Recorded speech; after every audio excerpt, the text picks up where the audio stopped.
بہت جلدی ہے, شارٹ دروازہ چاہیے, صبر ہی کوئی نہیں, استقامت ہی کوئی نہیں, فٹافٹ ہو جائے.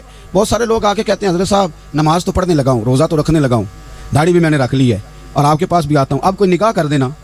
تو میں کہتا ہوں یہ جو نماز آپ نے شروع کی ہے یہ بغیر نکاح کی ہو گئی ہے. یہ جو آپ آنا شروع ہو گئے ہیں تو اس کو آپ نکاح نہیں سمجھتے, اور یہ بھی میری نکاح نہیں, پریشان نہ ہو جائیے گا, یہ بھی اللہ رسول کی نکاح ہی ہے. او خدا کے بندو, تھوڑا سا اپنی زندگی میں صبر اور استقامت کو لاؤ, تھوڑا رستے پہ چلنا سیکھو. اور میں آپ کو ایک بات عرض کروں, ہمارے صوفیاء نے ایک باریک نقطہ بھی بیان کیا. وہ کہتے ہیں یہ جو وصال ہے نا, وصال, یہ تو اختتام ہے. ملاقات تو فنا ہے, جو مل گیا وہ تو گیا, جس کی ملاقات ہو گئی وہ تو گئے تھے نا جناب موسیٰ ملنے, پھر کیا ہوا تھا, جس کی ملاقات ہو گئی وہ تو گیا. اصل کام کیا ہے؟ اصل کام اس کے رستے میں رہنا ہے. اصل کام تو یہ ہے کہ تو اس رستے پہ ہے کہ نہیں جس رستے پہ تجھے کھڑا کیا تھا, ان راہوں کا تو مسافر ہے کہ نہیں, تو نقش قدم تلاش کر, نقش قدم. ایک شاعر سیرت نگار بھی تھے, سمجھ لیں انہوں نے سیرت نگاروں کو بھی دیکھا, عشاق کو بھی دیکھا, رسول اللہ کے غلاموں کو دین کی نوکری کرتے بھی دیکھا, 40 سال حدیثیں پڑھاتے بھی دیکھا, نبی پاک کے نام پہ گلی گلی نگر نگر جاتے آتے بھی دیکھا, حضور صلی اللہ علیہ وسلم کی باتیں کرتے دیکھا. تو کسی نے ان سے پوچھا حضور تک رسائی بھی ہوئی ہے؟ تو وہ سرکار کی بارگاہ میں مخاطب ہو کے کہنے لگے تیری معراج کہ تو جانے کہاں تک پہنچا. یا رسول اللہ معراج کی رات آپ کہاں تک گئے؟ کوئی پتہ نہیں. کہنے لگے وہ تیری معراج کہ تو جانے کہاں تک پہنچا, اور میری معراج کہ میں تیرے خاکے قدم تک پہنچا. میرے لیے تو اتنا کافی ہے کہ محبوب وہ جو تیرے قدموں سے کبھی گرد لگتی تھی مدینے کی, اگر میں وہاں تک چلا جاؤں تو میری تو معراج ہو گئی, میرا تو معاملہ حل ہو گیا, میں یہاں تک آ گیا تو ختم ہو گئی بات. تھوڑا سفر کریں. ایک تو یہ دیکھیں آپ کہ آپ کتنے بھی بڑے ہیں, کتنے بھی عظیم ہیں, کتنے بھی لائق ہیں, کتنے بھی نیک ہیں, پھر بھی آزمائش زندگی کا حسن ہے. میں مسافر ہوں, کچھ زندگی کے 11-12 سال ہو گئے مجھے سڑکوں پہ وقت گزارتے, تو میں بہت سارے لوگوں سے میں نے بڑا کچھ سیکھا ہے. میری جو گاڑی چلانے والے لوگ ہیں ان سے بھی میں نے بڑا کچھ سیکھا ہے. ایک میرا دوست تھا, تو میں نے اس سے کہا کہ میرا خیال ہے موٹر وے پہ آپ کو گاڑی چڑھا دی جائے تو آپ کے لیے آسان ہے. تو کہنے لگا پیر صاحب ہے موٹر وے اوکھی جے چلانی. میں نے کہا وہ کس طرح؟ وہ کہنے لگے کہ موٹر وے پہ نا گاڑی چونکہ نہ کوئی سپیڈ بریکر ہے, نہ موٹر وے پہ کوئی چنگچی والا آگے آتا ہے, نہ زیادہ رش ہوتا ہے, تو سیدھی سیدھی چلاتے رہتے ہیں تو نیند آنے لگ جاتی ہے. اگر بار بار آئے نا سپیڈ بریکر اور بار بار بریک لگے تو آنکھ ذرا کھلی رہتی ہے.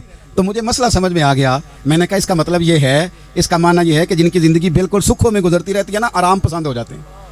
جن کی زندگی بالکل آسانیوں میں بیتی ہے وہ آرام پسند ہو جاتے ہیں. اور اگر کبھی کبھی سپیڈ بریکر بھی آئے, کبھی کوئی دکھ بھی دیکھنا پڑے, کبھی کوئی اپنوں بیگانوں کی بات بھی سننی پڑے, کبھی کوئی قریب آتا دور جاتا دکھائی بھی دے, کبھی کوئی بیماری تندرستی, یہ حالات بدلتے رہیں, دن تبدیل ہوتے رہیں, تو پھر لطف بڑا آتا ہے, پھر مزہ بڑا آتا ہے. وہ کسی نے کہا تھا لگا نا جدو میدان ازل دا تے لوکی چوراں وانگ سدھائے, کسی نے لٹ لئی علم جوانی, کسی ہاسے چولی پائے, آزم ویک جہالت ساڈی اسی عشق خرید لے آئے.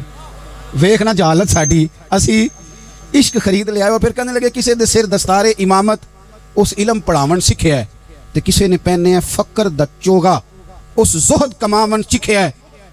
آزم ویکھ نصیبہ ساڈا اسی یار مناون سکھیا ہے. تم ویکھ نصیبہ ساڈا اساں یار مناون سکھیا ہے. میرے عزیز زندگی کے اندر دیکھو, کائنات میں سب سے زیادہ محبوبیت میرے رسول پاک کی ہے. میرے نبی پاک صلی اللہ علیہ وسلم کی زلف کی بات بھی میرا رب کرتا ہے, حضور کی آنکھوں کی بات بھی میرا رب کرتا ہے, حضور سید عالم کے چہرہ والضحیٰ کی بات بھی کرتا ہے, زلف واللیل کی بات بھی اللہ کرتا ہے. میرا رب رسول پاک صلی اللہ علیہ وسلم کے سینہ علم نشرہ کی بات بھی کرتا ہے, پیشانی والفجر کی بات بھی کرتا ہے, حضور کی آنکھیں ما زاغ البصر کی بات بھی کرتا ہے. اتنی محبوبیت کہ رسول پاک چلیں تو اللہ اس کی بات بھی کرے, ہجرت کریں تو اس کی بات بھی کرے, جس شہر میں حضور رہیں اس کی قسم اٹھائے. اور حال پتہ کیا ہے کہ محبوب پیدا نہیں ہوئے تو باپ چلے گئے, ابھی عمر چھوٹی تھی, ماں کی کھل کے زیارت ہونا تھی کہ اماں بھی چلی گئیں. دادا کندھوں پہ کھلایا کرتے تھے, تو تاریخ کہتی ہے کہ دادا کا جنازہ اٹھا تو پیچھے پیچھے حضور بھی آنسو بہا رہے تھے. ایک وفادار بیوی ملی تو اپنے وقت پہ سیدہ خدیجہ بھی چلی گئیں. ایک ٹائم آیا تو جناب ابو طالب بھی رخصت ہو گئے. مکے سے حضور کو اتنا پیار تھا وہ چھوڑنا پڑا. صادق اور امین کہنے والوں نے حضور کی دعوت کو قبول کرنے سے انکار کر دیا, تو رسول کریم نے اپنی پیشانی پر کسی قسم کا کوئی شکن نہیں آنے دیا. رسول پاک مدینے آئے تو لوگ تلواریں لے کے بدر میں آ گئے لڑنے, شہید کرنے. حضور وہاں بھی کوئی پریشان نہیں ہوتے. میدان احد آیا تو نبی پاک نے اپنے چچا کو کٹے ہوئے وجود میں دیکھا, نکلی ہوئی آنکھوں میں دیکھا, کٹے ہوئے ہونٹوں میں دیکھا. کسی جگہ میرے رسول پاک صلی اللہ تعالی علیہ وسلم شکوہ کرتے دکھائی نہیں دیتے. حضور کی وہ بیوی سیدہ عائشہ صدیقہ رضی اللہ تعالیٰ عنہ, جن کی پاکی کا رب بیان کرے, ان پر منافقین نے الزام لگا دیا اتنے پاک گھرانے پر لوگوں نے انگلی اٹھائی. میرے رسول نے آنسو بہائے, پر کسی جگہ حضور پریشان ہوتے دکھائی نہیں دیے. ہم ڈھونڈنے لگے, تلاش کرنے لگے. جب دروازہ رسول پہ گئے تو حضور خود بولے. میرے رسول فرمانے لگے, میرے غلاموں یاد رکھنا, یہ صبر میری چادر ہے, یہ صبر میری چادر ہے, یہ حوصلہ میری چادر ہے. سیدہ عائشہ صدیقہ رضی اللہ تعالیٰ عنہ فرمایا کرتی تھی, لوگوں مجھے اللہ کی عزت کی قسم, میں نے حضور سے بڑھ کر کسی کو صبر کرنے والا نہیں دیکھا, کسی کو حوصلہ کرنے والا حضور سے بڑھ کے نہیں دیکھا. امت کو کیا ہو گیا؟ یہ چوراہوں پہ لڑ رہی ہے, چوکوں پہ لڑ رہی ہے, گھر ہیں کہ فساد کے آئینہ دار بنے ہوئے ہیں. لوگ آ کے رو پڑتے ہیں کہ جناب بھائیوں کا سلوک نہیں, کو دعا کر دیں. رو پڑتے ہیں جناب ابا کے ساتھ بھی لڑائی ہو جاتی ہے, کوئی تعویذ دے دیں. ذرا ذرا حوصلہ نہیں, صبر نہیں. کسی جگہ ٹھہرنا تو سیکھو میرے عزیز, کسی جگہ او یارو آؤ نا. میدان کربلا کے 2 سبق, استقامت اور صبر. کتنا درجہ ہے سیدنا بلال حبشی کا. میں تقریر کر دیتا ہوں, آپ سن لیتے ہیں, لیکن کبھی وہ انداز بھی تو دیکھو نا. حضرت بلال, او میرے دوست, جیل کے اندر بندے کے ہاتھ نہیں باندھے جاتے, پیر نہیں باندھے جاتے, پر لوگ جیل میں روتے ہیں, تڑپتے ہیں. سیدنا بلال کہتے ہیں میں کلمہ پڑھتا تھا, رات امیہ مجھے باندھ کے رکھتا تھا, اور سویرے جب پتھر اچھی طرح تپ جاتے تھے نا تو لا کے باہر مجھے پتھروں پہ لٹا دیتا تھا, اور میرے وجود پر بھاری بھرکم پتھر رکھ دیتا تھا. سننا ذرا, تصور میں لانا بھلا میں کیا کہنے لگا ہوں. حضرت حسان بن ثابت رضی اللہ تعالیٰ عنہ فرماتے ہیں, میں مکہ مکرمہ آیا حج یا عمرے کے لیے, تو میں نے مسجد نبوی کے جو آج مؤذن بلال ہیں, میں نے ان کا یہ رنگ دیکھا کہ مکے کے بچوں نے ان کے گلے میں رسی باندھ کے نا تو ہاتھوں میں پکڑی ہوئی, اور مکے کے بازاروں میں نا ان کو کھینچتے ہیں, لے جاتے ہیں. میں نے ایک شخص سے پوچھا یہ کیا ماجرا ہے, کیا معمہ ہے؟ تو بتانے والوں نے بتایا کہ یہ کالے رنگ کا حبشی غلام مار سارا دن کھاتا ہے, اس کے ساتھ لوگ وہ سلوک کرتے ہیں جو اذیت ناک اور خوفناک ہے. سارا دن مار کھاتا ہے, پر اپنی زبان پہ خدا کا نام لیتا رہتا ہے, محمد مصطفیٰ کا نام لیتا رہتا ہے. او تینوں لب دیاں آپ گواچے, سانو اپنی خبر نہ کوئی, ا ویکھنا ساتھوں پارے نہیں ککھ گلیاں. ہن تے آکھ دے لوگ شدائی, اسی ننگ نموس دا ساڑ کے چولا, گل پہنے ہیں تاج گدائی, اوے سجنا اپنا آپ گوایا ہے, تاں یار نے چاتی پائی. بھائی اس طرح کا لوگوں نے بھی انداز دیکھا, لیکن ہمارا یہ حال ہے کہ کسی جگہ بھی ٹھہراؤ نہیں, کسی جگہ بھی ٹھہراؤ, کسی جگہ بھی صبر نہیں, کسی کام پر بھی استقامت نہیں.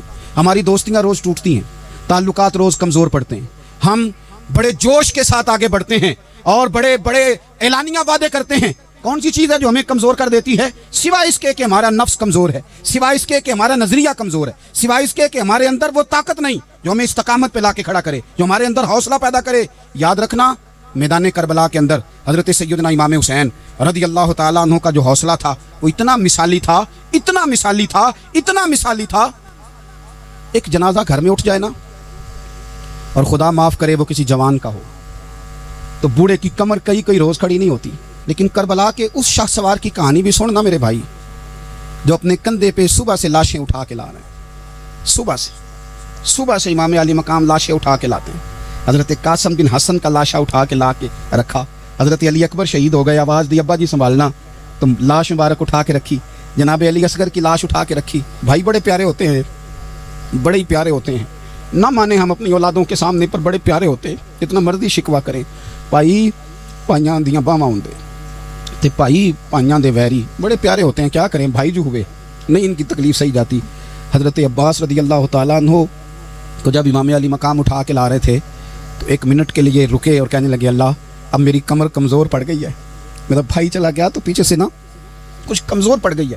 اتنی ساری میتیں اٹھا کے لا کے, اتنا حوصلہ حسین ابن علی کا. پھر جا کے امام علی مقام گرم ریت سے تیمم کرتے ہیں, پھر وہ گھوڑے پہ بیٹھتے ہیں, پھر وہ رجز پڑھتے ہیں, پھر وہ خطبہ دیتے ہیں, پھر وہ حق کا اعلان کرتے ہیں, پھر وہ ظلم کو للکارتے ہیں.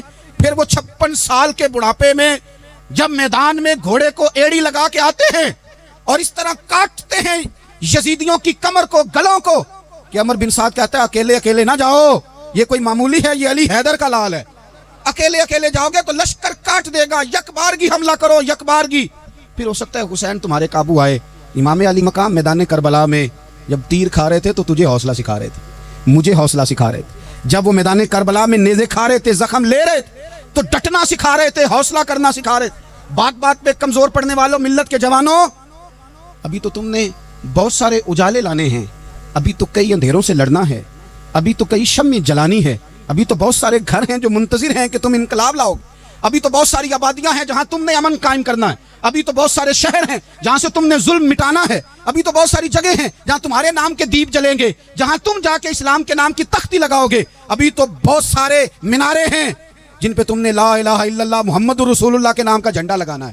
ابھی تو آگے بڑھنا ہے, ابھی تو بہت سارا کام کرنا باقی. اقبال کہنے لگے کہ وقت رخصت ہے کہاں, کام ابھی باقی ہے, اور لوگوں نور توحید کا اتمام ابھی باقی ہے. اور ایک شاعر اور بولے, وہ کہنے لگے مسلمانوں نہ گھبراؤ, خدا کی شان باقی ہے, ابھی اسلام زندہ ہے, ابھی قرآن باقی ہے.